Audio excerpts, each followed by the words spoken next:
Hello बच्चों आज का हमारा टॉपिक होगा हाइपर कंजुगेशन और हाइपर कंजुगेशन पर बेस्ड कुछ प्रॉब्लम्स भी बतानी है। और हाइपर कंजुगेशन आपके जनरल ऑर्गेनिक केमिस्ट्री का एक पार्ट है। तो ये जो इफेक्ट होते हैं, inductive effect, resonance effect, mesomeric effect, hyper conjugation effect, इन सभी इफेक्ट का इस्तेमाल किया जाता है किसी भी दिए गए कंपाउंड की स्टेबिलिटी बताने के लिए। तो इसलिए हाइपर कंजुगेशन को भी समझ लीजिए आप ध्यान से। तो आज हम आपको हाइपर कंजुगेशन बताएंगे, उससे रिलेटेड कुछ प्रॉब्लम्स बताएंगे। चलो स्टार्ट करते हैं। सबसे पहले आपको बताएं हाइपर कंजुगेशन क्या होता है। तो हाइपर कंजुगेशन के बारे में बात करें तो हाइपर कंजुगेशन का दूसरा नाम है नो बॉन्ड रेजोनेंस। क्या नाम है? No bond resonance. इसको हम नो बॉन्ड रेजोनेंस भी कहते हैं। और this effect is given by Baker Nathan. So that's why you can say this is called Baker Nathan effect. इसे बेकर-नाथन इफेक्ट भी कहा जाता है, इसे नो बॉन्ड रेजोनेंस भी कहते हैं।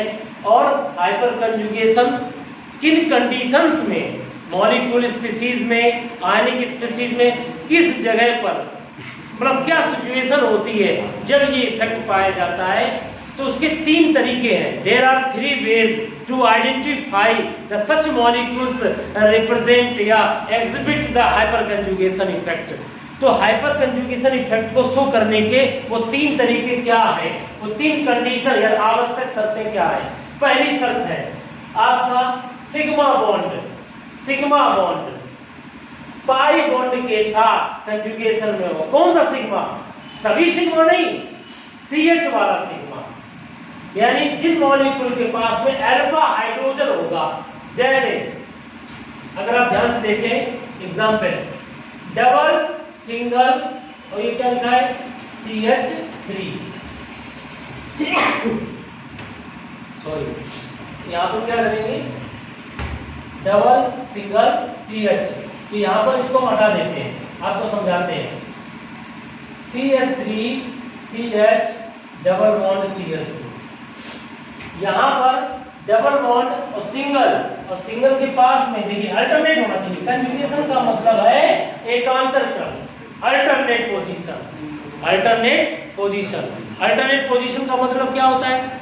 इधर देखो बेटा, डबल, सिंगल और ये CH चाहिए। ये कितने H है यहाँ पर? 3 H है।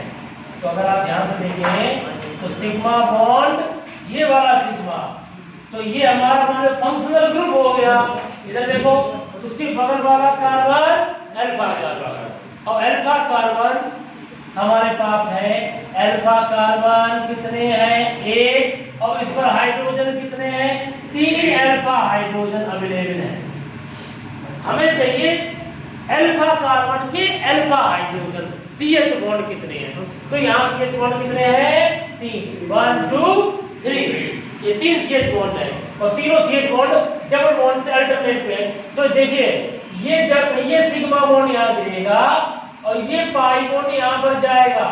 तो ऐसे कि यहाँ पर जैसे ये CH गिरेगा तो यहाँ का बॉन्ड हट जाएगा, यहाँ डबल बॉन्ड आ जाएगा, यहाँ पर लोन पेयर आ गया। अब यहाँ पर ध्यान से देखिए नो बॉन्ड रेजोनेंस हो गया। No bond double, single, non pair, ये रेजोनेंस की शर्त है। लेकिन यहाँ पर ये बॉन्ड हट चुका है, इसलिए इसे बोलेंगे नो बॉन्ड रेजोनेंस। अब देखिए ऐसे कितने स्ट्रक्चर्स बन सकती हैं? ऐसे 3 स्ट्रक्चर्स बन सकती हैं। एक स्ट्रक्चर्स हमने ये बना दिए, दूसरी स्ट्रक्चर्स देखिए यहाँ पर ये बन जाएगी। क्यों? ये एक और अल्फा हाइड्रोजन है, एक और अल्फा हाइड्रोजन है। कितने अल्फा हाइड्रोजन है बेटा? 3 अल्फा हाइड्रोजन है। तो 3 रेजोनेटिंग स्ट्रक्चर बन रही है। रेजोनेटिंग नहीं, नो बॉन्ड रेजोनेंस वाली स्ट्रक्चर कितनी बनेगी? 3, 1 2 3। तो 3 यहाँ पर स्ट्रक्चर बनी। एक यहाँ से गायब हो गया H प्लस, ये देखिए बॉन्ड एक यहाँ से बॉन्ड गायब हुआ, एक यहाँ से। ठीक है, तो 1 2 3। तो 3 यहाँ पर हमारी कैनोनिकल स्ट्रक्चर बनी है, काल्पनिक संरचना जिसे कहते हैं। क्योंकि रेजोनेंस नहीं है ये क्या है? नो बॉन्ड रेजोनेंस है। रेजोनेंस और नो बॉन्ड रेजोनेंस में अंतर है। जो रेजोनेंस में होता है वो तो आपने पढ़ा है, लेकिन ये नो बॉन्ड रेजोनेंस है, इसमें बॉन्ड नहीं रहता है। और इसमें तुम्हारे पास अल्फा हाइड्रोजन होनी चाहिए कम से कम एक। मॉलिक्यूल के पास क्या होना चाहिए? कम से कम अल्फा। वो अल्फा हाइड्रोजन किससे कनेक्ट होना चाहिए? वो अल्फा हाइड्रोजन कनेक्ट होना चाहिए डबल बॉन्ड से अल्टरनेट पे हो, या एम्प्टी ऑर्बिटल से अल्टरनेट पे हो, या फिर ऑड इलेक्ट्रॉन से अल्टरनेट पे हो। तो अब यहाँ पर ये तीन स्ट्रक्चर बन गए नो बॉन्ड रेजोनेंस की। अगर देखिए नेक्स्ट यहाँ पर एम्प्टी ऑर्बिटल है बेटा, तो यहाँ कितने अल्फा हाइड्रोजन गौर से देखो, this is called ethyl carbocation. इसे क्या कहेंगे? इथाइल कार्बोकैटायन कहेंगे। तो इथाइल कार्बोकैटायन में गौर से देखिए यहाँ पर कितने अल्फा हाइड्रोजन बेटा? यहाँ पर 3 अल्फा हाइड्रोजन और 3 अल्फा हाइड्रोजन है। ये बॉन्ड यहाँ पर गिरेगा तो प्लस आपका H पर आ जाएगा, नो बॉन्ड बन गया, नो बॉन्ड रेजोनेंस। एक स्ट्रक्चर बनी। ऐसी और स्ट्रक्चर कितनी बन सकती है? 2 और स्ट्रक्चर और बन सकती है। ये 2 अल्फा हाइड्रोजन यहाँ पर प्रेजेंट है। इस तरीके से यहाँ पर रेजोनेटिंग स्ट्रक्चर 2 और बन सकती हैं। इसलिए यहाँ पर भी 3 अल्फा हाइड्रोजन होने की वजह से यहाँ पर 3 रेजोनेटिंग स्ट्रक्चर बनेंगी, या कैनोनिकल स्ट्रक्चर बनेंगी, या नो बॉन्ड रेजोनेटिंग स्ट्रक्चर बनेंगी। ठीक है, नेक्स्ट आता है, एक तो ये हमारा हो गया, ये एग्जांपल हो गया। ये एग्जांपल 2 अलग क्यों दिए बेटा? यहाँ पर अल्फा हाइड्रोजन डबल बॉन्ड से अल्टरनेट पोजीशन में है। Yes sir. Alpha hydrogen double bond से अल्टरनेट पोजीशन में, यहाँ पर अल्फा हाइड्रोजन एम्प्टी ऑर्बिटल से अल्टरनेट पोजीशन में है। अब आता है अगला, मतलब आपका कंडीशन या आवश्यक शर्त कह सकते हैं, एसेंशियल रिक्वायरमेंट। यहाँ पर अल्फा हाइड्रोजन किसी फ्री रेडिकल के साथ अल्टरनेट पोजीशन में होगा। फ्री रेडिकल समझ रहे हो?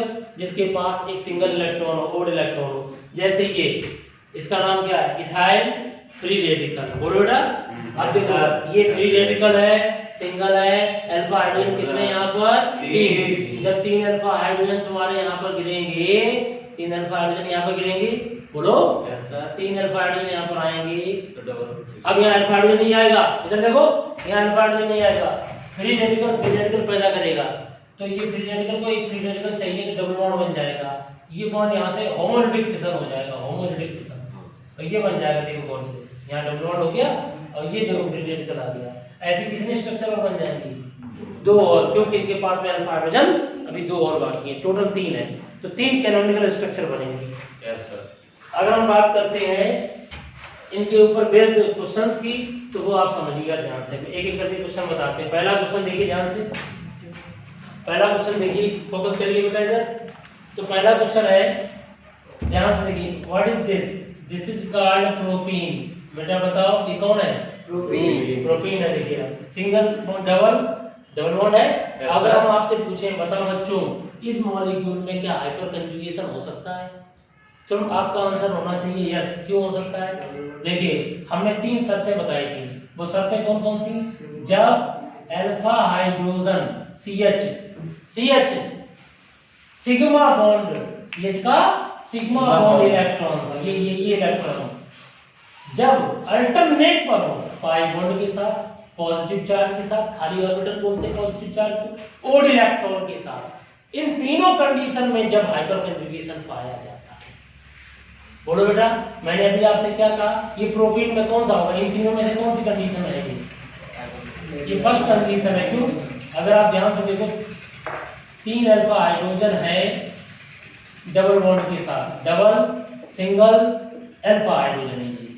तो जब अल्फा कार्बन, ये ग्रुप मान लो कि अल्फा कार्बन के 3 हाइड्रोजन है और डबल बॉन्ड से अल्टरनेट पोजीशन में, तो ये कंजुगेशन, ये 3 प्रकार का कंजुगेशन किसके साथ चल रहा है? हाइपर कंजुगेशन के साथ। समझ में आ गया? इस बात का विशेष ध्यान रखिए और चीजों को कंपेयर करिए। हाइपर कंजुगेशन को रेजोनेंस से भी कंपेयर करिए। ठीक है, तो यहाँ पर ये 3 कंजुगेशन पाया जा रहा है, तो ये कौन सा हाइपर कंजुगेशन कहलाएगा? क्या कहलाएगा? और रेजोनेंस में क्या होता है? Double single double, double single lone pair, double single खाली orbital, double single negative charge और डबल सिंगल फ्री रेडिकल।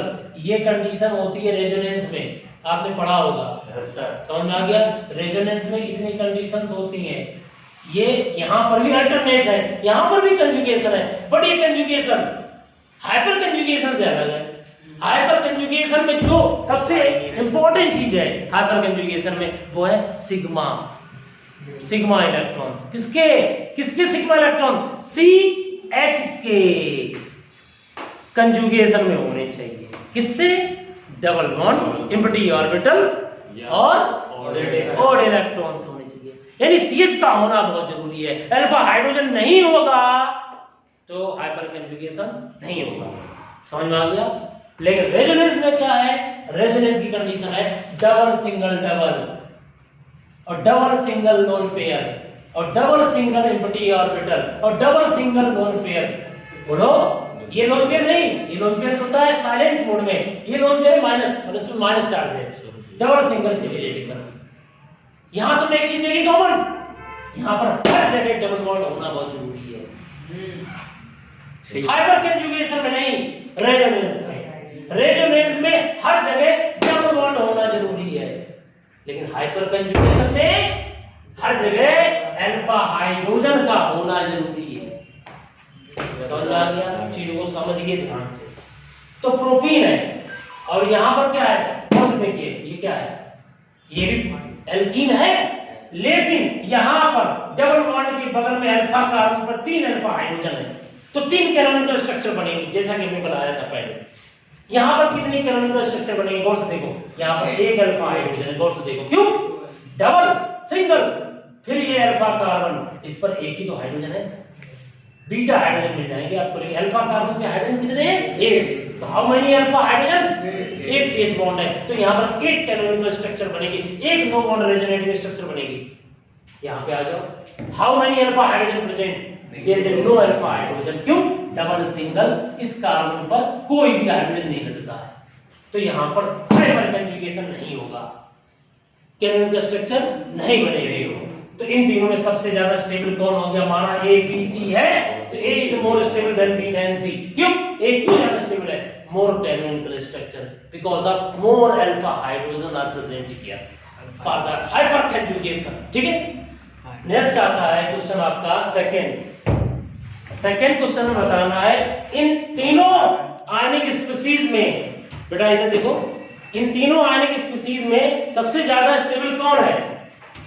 इन तीनों में सबसे ज्यादा कौन स्टेबल है? तीसरा। ये तीसरा क्यों स्टेबल है? क्योंकि ज्यादा, क्योंकि इस पर 3 अल्फा 9 अल्फा हाइड्रोजन है। देखो उधर, यहां पर देखो, यहां पर कार्बोकेटायन के पास में 3 अल्फा हाइड्रोजन है, 3 कैनोनिकल स्ट्रक्चर बनेगी। यहां पर इस कार्बन के यहां प्लस लगा, तो प्लस से अल्टरनेट वाले प्लस सिंगल, फिर 3 अल्फा हाइड्रोजन मिलेंगे। यहां पर 3 3 6, यहां पर 1 2 3 टर्सरी ब्यूटाइल कार्बोकेटायन, इस पर कितने हैं? 9 अल्फा। किस पे ज्यादा है? इस पर। इसमें 9 कैनोनिकल स्ट्रक्चर बनेगी, इसलिए इट इज मोर स्टेबल। तो A B C में कौन ज्यादा स्टेबल है? यहां पर C। समझ में आ गया? ये ज्यादा स्टेबल होगा। क्लियर? ये फिर ये मेन चीज पता है, हाइपर कंजुगेशन में अल्फा हाइड्रोजन कितने हैं?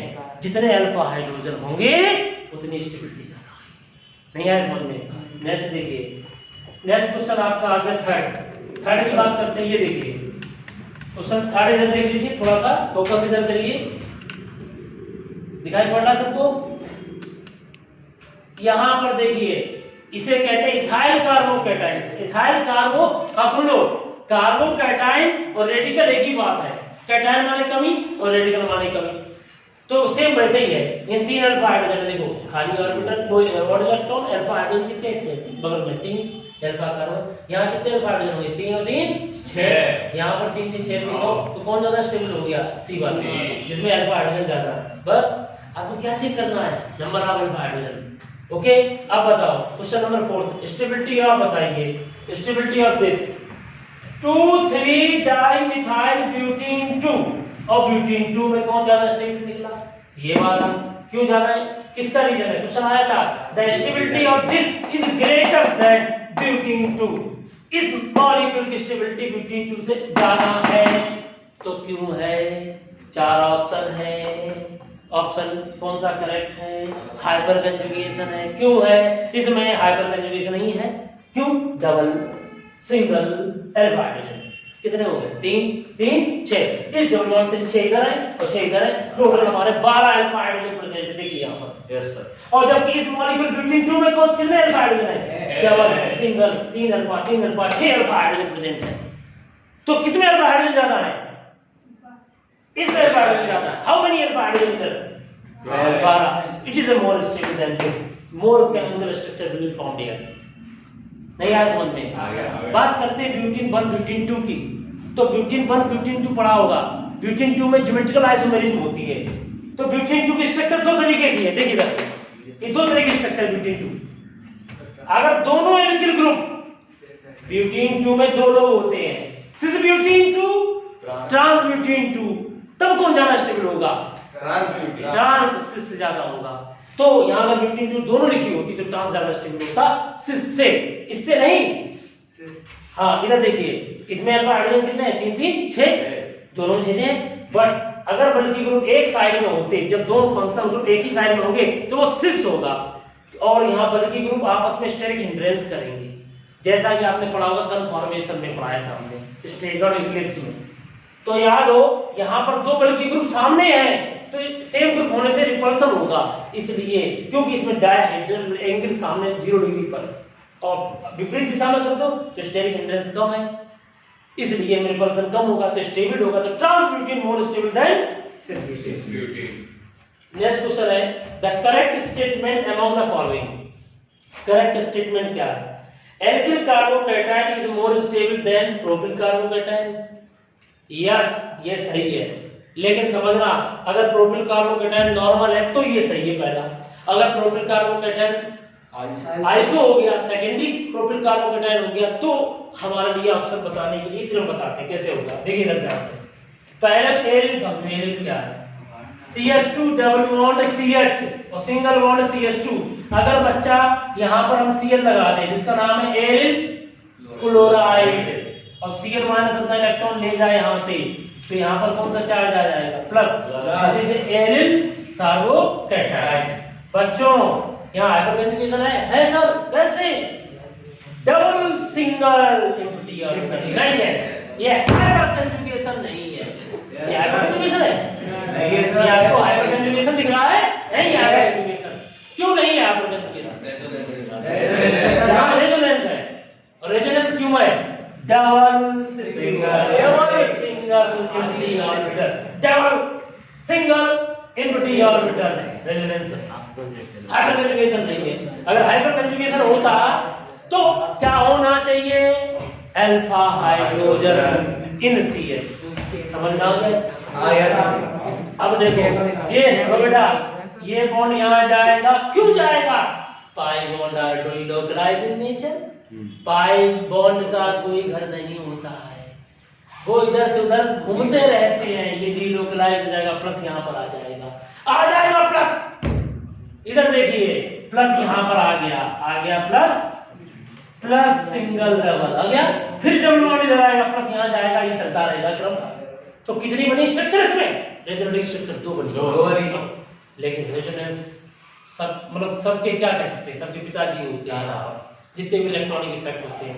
हाँ, जब सेम कंडीशन हो। लेकिन यहाँ देखो, इधर देखो, नॉर्मल प्रोपिल कार्बोकैटायन, इस प्लस के बगल में देखो यहाँ पर कितने alpha hydrogen? Come on 2 alpha hydrogen. यहाँ पर रेजोनेंस है, यहाँ पर हाइपर कंजुगेशन आया, या इंडक्टिव इफेक्ट आएगा। यहाँ प्लस है, उसके प्लस के बगल में कार्बन कितने हैं? एक, इसे अल्फा कार्बन, इसे बीटा कार्बन, ये 2 हाइड्रोजन अल्फा हाइड्रोजन है, तो 2 स्ट्रक्चर बनेगी इसमें। कौन सी? कैनोनिकल स्ट्रक्चर बनेगी। लेकिन ये नो बॉन्ड रेजोनेंस है, ये इतना स्टेबल नहीं होगा जितना कि ये ज्यादा स्टेबल होगा। समझ में आ गया? इसे एक टाइम का खाना बन रहा है एल्किल रूल के हिसाब से। यहाँ आ जाओ, isopropyl carbocation secondary carbocation. Yes sir. Secondary carbocation में 3 और 3 6 क्या है? अल्फा हाइड्रोजन है प्लस के साथ। इन दोनों में हाइपर कंजुगेशन हो रहा है, इसमें रेजोनेंस हो रहा है। तो इसमें कौन ज्यादा स्टेबल है? इसमें देखो 3 और 3 6 हो गए, तो कुछ ज्यादा है इसमें कैनोनिकल स्ट्रक्चर, थोड़ी बहुत ज्यादा होती तो बात थी, इसलिए यहाँ पर ये ज्यादा स्टेबल हो गया, फिर ये और लगभग मैं तो ये कहता हूँ कि दोनों नियरली सेम होंगे लगभग, but a little bit more stable then aryl carbocation, because 3 और 3 6 कैनोनिकल स्ट्रक्चर बन रही है। समझ में आ गया? हाँ, इससे ज्यादा स्टेबल को रोका, अगर यहाँ CH3 लगा दो तो टर्सरी ब्यूटाइल कार्बोकैटायन ज्यादा स्टेबल होता, लेकिन तुम्हें अंतर समझ में आया? यहाँ हाइपर कंजुगेशन रीजन है, यहाँ रीजन है रेजोनेंस है। Yes sir. तो बच्चों आज का हमारा टॉपिक था हाइपर कंजुगेशन, आपने पढ़ा। यदि कोई प्रॉब्लम है कमेंट्स करिएगा। Thank you very much.